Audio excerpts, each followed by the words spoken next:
അങ്ങനെ പത്മവും യതീന്ദ്ര സാറും വീട്ടിൽ തിരിച്ചെത്തുകയാണ്. അകത്തെ കയറിയ പത്മം പതിവില്ലാത്ത സന്തോഷ പ്രകടനവും ഭയങ്കര ശാന്തവും ഒക്കെ ആയി കാണേണ്ട മക്കളെ. ഇത് കാണുമ്പോൾ വേദയും ഇന്ദ്രജയും വിജയും പരസ്പരം മുഖത്തോട് മുഖം നോക്കൊണ്ട് എന്ത് പറ്റി മമ്മിക്ക് എന്ന രീതിയിൽ. എന്നിട്ട് എന്താ മമ്മി എന്ന് ചോദിക്കാൻ, നിങ്ങളൊക്കെ എവിടെയായിരുന്നു എന്ന് ചോദിക്കുന്നുണ്ട് പത്മ. ഞങ്ങൾ സംസാരിച്ചിരിക്കുകയായിരുന്നു മമ്മി എന്ന് പറയാണ് അവർ. അപ്പോൾ പത്മ പറയുന്നുണ്ട്, വിജയ്, നാളെ നമ്മുടെ കമ്പനിയിലെ തൊഴിലാളികൾക്ക് ഒരു ഉച്ചഭക്ഷണം അറേഞ്ച് ചെയ്യണം, അതും നമ്മളുടെ കൂടെ. എന്താ വിശേഷം ആന്റി? മുമ്പൊരു ദിവസം മെയ് ദിനത്തോട് കണക്ട് ചെയ്തിട്ട് നമ്മൾ അങ്ങനെ ഒരു കാര്യം ചെയ്യാം എന്ന് പറഞ്ഞപ്പോൾ ആന്റി എതിർത്തതായിരുന്നു എന്ന് പറയാൻ കേട്ടോ വിജയ്. അപ്പോൾ പത്മ ചിരിച്ചുകൊണ്ട് പറയുന്നുണ്ട്, എടാ മണ്ട, മനസ്സിലൊരു സന്തോഷം വന്നാൽ അത് ഏതെങ്കിലും രീതിയിൽ പ്രകടിപ്പിക്കണം. എന്നിട്ട് ചിരിച്ചുകൊണ്ട് മക്കളുടെ മുഖത്ത് നോക്കുക. വേദയുടെയും ഇന്ദ്രജിയുടെ മുഖത്ത് ആ കൺഫ്യൂസ്ഡ് ആണ്. അവരൊന്നും ചിരിക്കുന്നില്ല. എന്താണ് നിങ്ങൾക്ക് പറ്റിയത്? ഉച്ചക്കൊന്നും ഭക്ഷണം കഴിച്ചില്ലേ എന്ന് ചോദിക്കാൻ, ആ കഴിച്ചു എന്ന് പറയണം അവര്. പിന്നീട് രാജുവിനെ വിളിക്കുന്നുണ്ട്. രാജു ഓടി വന്നിട്ട് എന്താ മാഡം എന്ന് ചോദിക്കുകയാണ്. പൂജാമുറിയിൽ പോയി ഈ ആരതി ഒഴിയാനുള്ള കാര്യങ്ങളൊക്കെ റെഡിയാക്കി വെക്കുക. ആരതിയോ എന്ന് ചോദിക്കുന്നുണ്ട് രാജു. അതുപോലെ തന്നെ മക്കളെല്ലാവരും മുഖത്തോട് മുഖം നോക്കി എന്തിനാ ഇത് എന്ന രീതിയിൽ ഇങ്ങനെ നിൽക്കുകയാണ്. അങ്ങനെ രാജു പോകാൻ നിൽക്കുമ്പോൾ നിക്ക് എന്ന് പറഞ്ഞ് അവനെ നിർത്തുകയാണ്. ഈ മാസം നിനക്കും സുമയ്ക്കും ഒരു മാസത്തെ ശമ്പളം ബോണസ് ആണ്. ഇത് കേട്ടപ്പോൾ എല്ലാവരും ഒന്ന് ഞെട്ടുകയാണ്. അക്കൗണ്ടിന്റെ അടുത്ത് പറഞ്ഞ് നീ ഇത് വാങ്ങിച്ചോ എന്ന് പറയാണ്. അപ്പോൾ രാജുവിന് സന്തോഷമാവുന്നുണ്ട്. അപ്പോൾ ഇന്ദ്രജ് ചോദിക്കുന്നുണ്ട്, മമ്മിക്ക് ഇത് എന്ത് പറ്റി? എന്താ മമ്മി ഇത്ര സന്തോഷം? കമ്പനിക്ക് വല്ല കോൺട്രാക്റ്റും കിട്ടിയോ?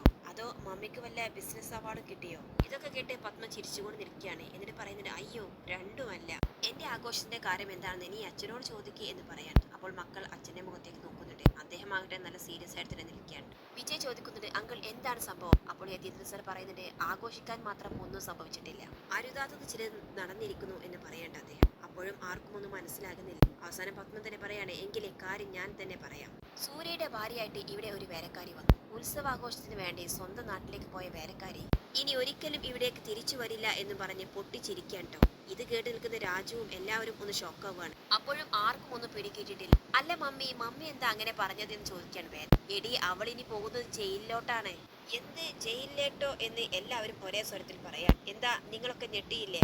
ഉത്സവത്തിന് എന്ന് പറഞ്ഞും സ്വന്തം നാട്ടിലേക്ക് പോയ അവൾ കാവിൽ വെച്ച് ഒരു പയ്യനെ തലക്കടിച്ചു കൊന്നു. അതും ആ നാട്ടിലെ ഒരു രാഷ്ട്രീയ നേതാവിന്റെ മകനെ. അവളിപ്പോൾ പോലീസ് സ്റ്റേഷനിലെ ലോക്കപ്പിലാണ് എന്ന് പറഞ്ഞ് ചിരിക്കാൻ പത്മ. ഇത് കേട്ട് എല്ലാവരും ഈശ്വര എന്ന് പറഞ്ഞ് ആകെ ടെൻഷനാവുകയാണ്. മിക്കവാറും കുറച്ച് സമയത്തിനുള്ളിൽ അവളെ കോടതിയിൽ ഹാജരാക്കും.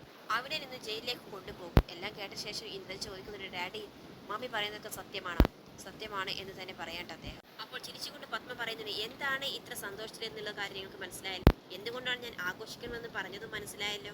എന്റെ മകന്റെ ജീവിതത്തിൽ നിന്നും എന്നേക്കുമായിട്ട് അവൾ പോയി. ഇത് പത്മയുടെ വിജയമാണ് എന്ന് പറഞ്ഞിട്ട് പത്മം ആലോചിക്കുകയാണ്. അന്ന് സൂര്യയുടെയും ഫോട്ടോ ചുമരിൽ പതിച്ച് ആ നിമിഷം ദേഷ്യം കൊണ്ട് പത്മം അവിടെ നിന്നും കയറി പോകുന്ന ഓരോ സീനുകളുണ്ട്. എന്നിട്ട് പറയുന്നുണ്ട്, അന്ന് അവൻ ആ ഫോട്ടോ ചുമരിൽ തൂക്കിയ നിമിഷം ഞാൻ എൻ്റെ മനസ്സിൽ കുറിച്ചിട്ടതാണ്. അവൾ ഈ വീട്ടിൽ നിന്നും ഇറങ്ങിയ ശേഷമായിരിക്കും ഞാൻ നശിപ്പിക്കുക എന്നുള്ളത്. അങ്ങനെ സംസാരിച്ചു കൊണ്ടിരിക്കുന്നതിനിടയിലാണ് കേട്ടോ സൂര്യയുടെ വണ്ടിയുടെ ഹോണടി കേൾക്കുന്നത്. ഉടൻ തന്നെ പത്മം, രാജു അതിങ്ങ് കൊണ്ടുവരൂ എന്ന് പറയാണ്. അങ്ങനെ ആരതി ഒഴിയാനുള്ള സാധനവുമായിട്ട് രാജു പത്മയുടെ അടുത്തെത്തുന്നുണ്ട്.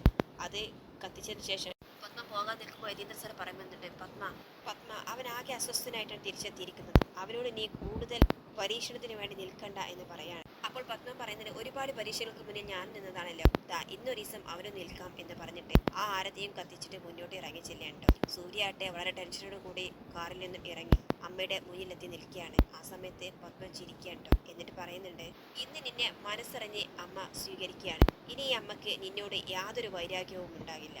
അപ്പോൾ സൂര്യ പറയുന്നത്, നല്ലത്, ആരതി എടുത്ത് എന്നെ സ്വീകരിക്കാൻ തോന്നിയത് നല്ലത്, അതാണല്ലോ ഒരു അമ്മയുടെ കടമ എന്നൊക്കെ പറയാൻ സൂര്യ. അപ്പോൾ പത്മ ചിരിച്ചുകൊണ്ട് ചോദിക്കുന്നത്, ഞാൻ നിന്നെ ഒഴിയട്ടെ? ആ, ഒരു മിനിറ്റ് എന്ന് പറയാട്ടോ സൂര്യ. എന്നിട്ട് അവൻ വണ്ടിയുടെ അടുത്തേക്ക് ചെല്ലുകയാണ്. ശേഷം ബാക്കിലുള്ള ഡോർ തുറക്കാട്ടോ. വാ ഇറങ്ങ് നന്ദിനി എന്ന് പറയാണ്. അങ്ങനെ നന്ദിനി കാറിൽ നിന്നും ഇറങ്ങാട്ടോ. ഇതെല്ലാം കണ്ട് എല്ലാവരും ഷോക്കാവാണ്. എന്നിട്ട് നന്ദിനിയുടെ കൈ പിടിച്ചുകൊണ്ട് അമ്മയുടെ മുന്നിൽ ചെന്ന് നിൽക്കാൻ ട്ടോ സൂര്യ. പത്മമാകട്ടെ അതുവരെ സന്തോഷത്തിന്റെ ഇരട്ട് ദേഷ്യത്തോടുകൂടി നോക്കി നിൽക്കുകയാണ്. സൂര്യ പറയുന്നുണ്ട്, ഇതെന്റെ ഭാര്യ നന്ദി, ഒരു തെറ്റു ചെയ്യാത്ത എന്റെ ഭാര്യ. കൊലക്കുറ്റത്തിന് പോലീസ് സ്റ്റേഷനിൽ നിന്ന് നന്ദിനി എങ്ങനെ ഈ വീടിന്റെ ഉമ്മറത്തെത്തി എന്ന് അറിയണ്ടേ മേഡത്തിന്? ഇത് കേട്ടത് നന്ദിനി അവന്റെ മുഖത്തേക്ക് നോക്കാതെ തിരിഞ്ഞു നിന്ന് കണ്ണുമടച്ച് ദേഷ്യം കടിച്ചമർത്തേണ്ട. സൂര്യ പറയുന്നുണ്ട്, അച്ഛാ, സർവ്വ പ്രതീക്ഷകളും നഷ്ടപ്പെട്ട് ഞാനും തിരിച്ചു പോകാൻ നിൽക്കുകയായിരുന്നു. എന്നിട്ട് പക്ഷേ എന്ന് പറഞ്ഞിട്ട് ആ കഥ പറയേണ്ടവന്. അന്ന് സ്റ്റേഷനിൽ നിന്നും യതീന്ദ്ര സാറിന്റെ പത്മയുടെയും കൂടെ പിന്നാലെ തന്നെ അവന്റെ വണ്ടിയിൽ അവർ കയറി യാത്ര തുടരുകയാണ്. കുറച്ചു ദൂരം ചെന്ന് അവന്റെ മനസ്സ് ആകെ അസ്വസ്ഥനായപ്പോൾ അവൻ വണ്ടി സൈഡാക്കി അതിൽ നിന്നും ഇറങ്ങി ഒരുപാട് സമയം നിന്ന് ആലോചിക്കാം. ആ ഉത്സവത്തിന് വേണ്ടി നാട്ടിൽ പോയിരുന്ന സമയത്ത് നന്ദിനിയും അവനുമൊത്തുണ്ടായ ഒരുപാട് നല്ല നിമിഷങ്ങൾ ആലോചിക്കുകയാണ്. എല്ലാം ആലോചിച്ച് കഴിയുമ്പോൾ അവന്റെ കണ്ണുനീർ നിറയുകയുണ്ടോ.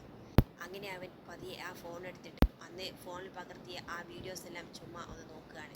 അവസാനത്തെ വീഡിയോ എത്തുമ്പോൾ അതിൽ നന്ദിനി ആ ചുറ്റുവിളക്കുമായിട്ട് കിരണിന്റെ പിന്നാലെ ഓടുന്നതും അതിനു മുൻപേ കിരൺ കാർത്തികയെ ശല്യപ്പെടുത്തുന്ന സീനും അത് കണ്ടെത്തുന്ന നന്ദിനിയും പിന്നാലെ അവന്റെ കൂടെ ഓടുന്നതും അവസാനം ആ ഊട്ടുപുരയിൽ എത്തുന്നതും ശേഷം നന്ദിനി അയാളെ ഇടിച്ചെന്നും ചവിട്ടുന്നതും എല്ലാ സീനും അവസാനം കിരൺ അവിടെ കിടക്കുന്ന പൊടിയെടുത്തിട്ട് നന്ദിനിയുടെ മുഖത്തേക്ക് എറിയുന്നതും അവളുടെ കണ്ണിൽ ആകെ ഇരുട്ടായി അവൾ അത് ക്ലീനാക്കാൻ ശ്രമിക്കുന്നു. അതിനിടയിൽ കാർത്തികേയൻ അവിടെ എത്തുന്നതും താഴെ കിടക്കുന്ന ആ വിളക്കെടുത്തിട്ട് കിരണിന്റെ തലക്ക് അടിക്കുകയാണ്. ആ അടിയേറ്റ് കിരൺ വേദന കൊണ്ട് നിലത്തേക്ക് വീഴുക. ആ ഒരു സീനാണ് കേട്ടോ അന്നവിടെ നന്ദിനി കാണാതെ പോയിരുന്നത്. കണ്ണിൽ നിന്ന് പൊടികളെല്ലാം തട്ടിമാറ്റി നന്ദിനി കണ്ണു തുറക്കാൻ ശ്രമിക്കുമ്പോഴേക്കും കാർത്തികേയൻ അവിടെ നിന്ന് ഓടി രക്ഷപ്പെടുകയാണ്. ശേഷം അവൾ വിചാരിക്കുന്നത് അവൾ തന്നെയാണ് കിരണിനെ കൊന്നത് എന്ന്. ആ ഒരു സീന് കണ്ടതും സൂര്യ ആകെ ഷോക്കാവാണ്. ഉടൻ തന്നെ അവൻ ഫോൺ പോക്കറ്റിലിട്ട് വണ്ടിയിൽ കയറി കാർത്തികേയന്റെ വീടിന്റെ മുന്നിൽ ചെന്ന് നിൽക്കുകയാണ്. പിന്നീട് കാണിക്കുന്നത് പോലീസ് സ്റ്റേഷനാണ്. അവിടെ SP പോലീസ് സ്റ്റേഷനിൽ എത്തിയിട്ടുണ്ട് എന്ന് കോൺസ്റ്റബിൾ വന്ന് പറയാണ് SIയോട്. ഉടൻ തന്നെ അദ്ദേഹം അവരിൽ നിന്നും എഴുന്നേറ്റ് SIയുടെ അടുത്തേക്ക് ചെല്ലുന്നുണ്ട്. എന്തായടോ കേസിന്റെ കാര്യങ്ങൾ? ഇവരുടെ പേരിലുള്ള FIR തയ്യാറാക്കിയോ എന്ന് ചോദിക്കുന്നുണ്ട്. തയ്യാറാക്കിക്കൊണ്ടിരിക്കുകയാണ് സർ എന്ന് പറയാൻ SI. എങ്കിൽ എത്രയും പെട്ടെന്ന് തയ്യാറാക്കി ഇവളെ കോടതിയിൽ ഹാജരാക്കണം എന്ന് പറയാൻ കേട്ടോ. അങ്ങനെ തന്നെ ആവാം എന്ന് പറയാൻ. അങ്ങനെ SP അവിടെ നിന്ന് പോകാൻ എടുക്കുന്ന സമയത്ത് സൂര്യ കാർത്തികേയനുമായിട്ട് അവിടെ എത്തുകയാണ്. അദ്ദേഹത്തെ പോലീസിന്റെ മുന്നിലേക്ക് ഇടിച്ചിടുക കേട്ടോ. ഇത് കണ്ടതും എന്താണോ താനീ ചെയ്യുന്നത് എന്ന് ചോദിക്കുകയാണ് SP. താൻ ആരാടോ എന്നും ചോദിക്കുന്നു. അപ്പോൾ SI പരിചയപ്പെടുത്തുന്നത് ഇത് ഈ നന്ദിനിയുടെ ഭർത്താവാണ്. സ്വന്തം ഭാര്യയെ രക്ഷിക്കാൻ വേണ്ടിയിട്ട് ഇയാൾ ഇവിടെ കുറെ സമയമായിട്ട് കയറി ഇറങ്ങുന്നുണ്ട്. വേണമെങ്കിൽ ഇയാളുടെ പേരിലും പോലീസിനെ ആക്രമിച്ചു എന്ന പേരും പറഞ്ഞ് നമുക്ക് കേസെടുത്താലോ സാർ എന്ന് ചോദിക്കുന്നുണ്ട്. അപ്പോൾ സൂര്യ പറയുന്നുണ്ട്, ഞാൻ ഇയാളെ ഉപദ്രവിച്ച് ഇവിടെ കൊണ്ടുവന്നിട്ടുണ്ടെങ്കിൽ അതിന് കാരണമുണ്ട് സാർ. നന്ദിനിയല്ല കിരണിനെ കൊന്നത്, ഈ കാർത്തികേയനാണ് എന്ന് പറയാൻ കേട്ടോ. അപ്പോൾ കാർത്തികേയൻ പറയുന്നുണ്ട്, അല്ല സാർ, ഞാൻ ഒരിക്കലും അങ്ങനെ ചെയ്തിട്ടില്ല. SIയും സപ്പോർട്ട് ചെയ്ത് പറയുന്നുണ്ട് ഇയാൾക്ക് കാർത്തികേയനോട് വൈരാഗ്യമുണ്ട്. ഇയാളുടെ ഭാര്യയുമായിട്ട് കാർത്തികേയൻ അത്ര നല്ലതിലായിരുന്നില്ല. അതിന്റെ വക തീർക്കുകയാണ് സാർ എന്ന് പറയാൻ. അപ്പോൾ സൂര്യ പറയുന്നുണ്ട്, സാർ ഞാൻ പറയുന്നത് നിങ്ങൾ വിശ്വസിക്കണം. ഇല്ലെങ്കിൽ എൻ്റെ കയ്യിലെ തെളിവ് എനിക്ക് കോടതിയിൽ ഹാജരാക്കേണ്ടി വരും. അവിടെ നിന്നും ഞാൻ സത്യങ്ങൾ ബോധിപ്പിച്ചോളാം എന്ന് പറയാണ്. എന്താണോ തൈൻ്റെ കയ്യിലുള്ള തെളിവ് എന്ന് ചോദിക്കാൻ SP. അപ്പോൾ സൂര്യ അവൻ്റെ ഫോണിൽ ആ ദിവസം പകർത്തിയ വീഡിയോസൊക്കെ കാണിച്ചു കൊടുക്കുകയാണ്. അതിൽ ഈ ഒരു സീന് കണ്ട് ആകെ ഷോക്കാവട്ടെ.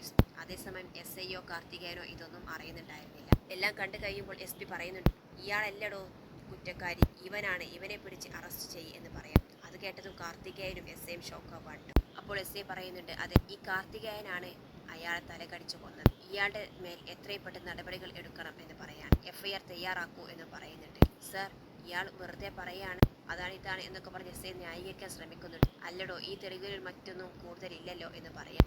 അങ്ങനെ നന്ദിനിയെ ഇതിൽ നിന്ന് വിട്ടയക്കുന്നു എന്ന് പോലീസിന്റെ ഭാഗത്തു നിന്നും ഒരു തെളിവെടുപ്പ് ഇത്രയും സമയം എടുത്തതിൽ നിന്നെ ഈ ലോക്കപ്പിൽ ഒരു രാത്രി മുഴുവൻ നിർത്തിയതിൽ ക്ഷമ ചോദിക്കുക എന്നൊക്കെ പറയട്ടെ SP. അങ്ങനെ നന്ദിനിയെ സൂര്യയോടൊപ്പം വിട്ടയക്കേണ്ടോ. അങ്ങനെയാണ് സൂര്യ നന്ദിനുമായിട്ട് അവിടെ എത്തുന്നത്. എല്ലാം കേട്ട് കഴിയുമ്പോൾ എല്ലാവർക്കും സന്തോഷം തോന്നുകട്ടോ, പ്രത്യേകിച്ചും യതീന്ദ്ര സാറും രാജുവേട്ടനും. എന്നാൽ പത്മമാകട്ടെ ദേഷ്യം കൊണ്ട് കാലി തുള്ളി നിൽക്കുകയാണ് അവിടെ. ശേഷം സൂര്യ പറയുന്നുണ്ട്, ഇനി അമ്മ ഞങ്ങളെ ആരതി ഒഴിഞ്ഞോളൂ. കുറച്ചു നേരത്തെ അല്ലേ എന്നോട് ചോദിച്ചത് എന്ന് പറയാണ്. അതിന് എനിക്ക് മനസ്സില്ല. അപ്പോൾ ചോദിച്ചത് നിന്നെ മാത്രം ഉദ്ദേശിച്ചാണ്. ഈ വേലക്കാരി പെണ്ണിനെ ആരതി ഒഴിയാൻ മാത്രമൊന്നും ഈ പത്മം അനുവദിച്ചിട്ടില്ല.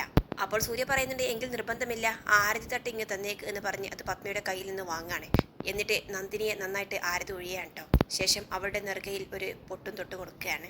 ഇതെല്ലാം കാണുമ്പോൾ യതീന്ദ്ര സാറിനും രാജുവേട്ടനും ബാക്കിയുള്ളവർക്കും സന്തോഷം തോന്നുകയാണ്. എന്നാൽ തിരിഞ്ഞു നിന്നിട്ട് പത്മമാകട്ടെ ദേഷ്യം കൊണ്ട് അടക്കി പിടിച്ചിരിക്കുകയാണ്. ശേഷം ഛേ എന്ന് പറഞ്ഞ് ഒരൊറ്റ പോക്ക് പോവാണ്ട് അകത്തേക്ക്. യതീന്ദ്ര സാർ പറയുന്നുണ്ട്, മോനെ സൂര്യ, നീ ചെയ്തത് എന്തായാലും നന്നായി. എന്തായാലും വലിയൊരു ആപത്തെല്ലാം മറികടന്നിട്ടല്ലേ അവൾ ഇങ്ങോട്ടേക്ക് കയറുന്നത്. ആ സമയത്ത് ആരതി ഒഴിയുന്നത് എന്നുകൊണ്ടും നല്ലതാണ്. വാ മോളെ അകത്തേക്ക് എന്ന് പറയുന്നുണ്ട്.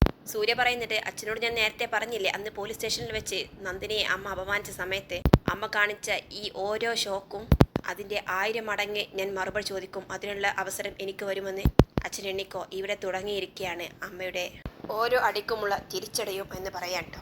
എന്തായാലും മക്കൾ നിങ്ങൾ വാ മോളെ എന്നൊക്കെ പറഞ്ഞ് അവരെല്ലാവരും അകത്തേക്ക് പോവാണ്.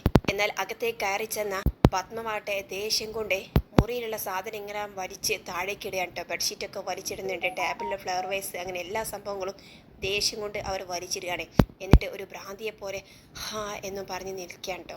അപ്പോഴേക്കും അവിടെ വേദയും ഇന്ദ്രജയും എത്തിയിട്ടുണ്ട്. അമ്മയോട് ആദ്യം അച്ഛൻ പറഞ്ഞിട്ടില്ലേ വേണ്ടാത്ത പണിക്കൊന്നും പോകണ്ട എന്ന്. ഇപ്പോൾ എന്തായി കാര്യങ്ങൾ എന്ന് ചോദിക്കുകയാണ്. പത്മ പറയുന്നുണ്ട്, ഞാൻ ആരുടെ മുന്നിലും ഒരിക്കലും തോൽക്കില്ല. അവനിന്ന് അവളെ ആരതി ഒഴിഞ്ഞ് അകത്തേക്ക് കയറ്റിയിട്ടുണ്ടെങ്കിൽ നാളെ നിലവിളിക്ക് തെളിയിച്ച് അതിൻ്റെ മുന്നിൽ കിടത്താനും എനിക്കറിയാം. അതിനുള്ള വഴികളെല്ലാം പത്മ തുടങ്ങിക്കഴിഞ്ഞു എന്നൊക്കെ പറയാം കേട്ടോ. ഇത് കേട്ട് പേടിച്ച് നിൽക്കുകയാണ് വേദയും ഇന്ദ്രജയും.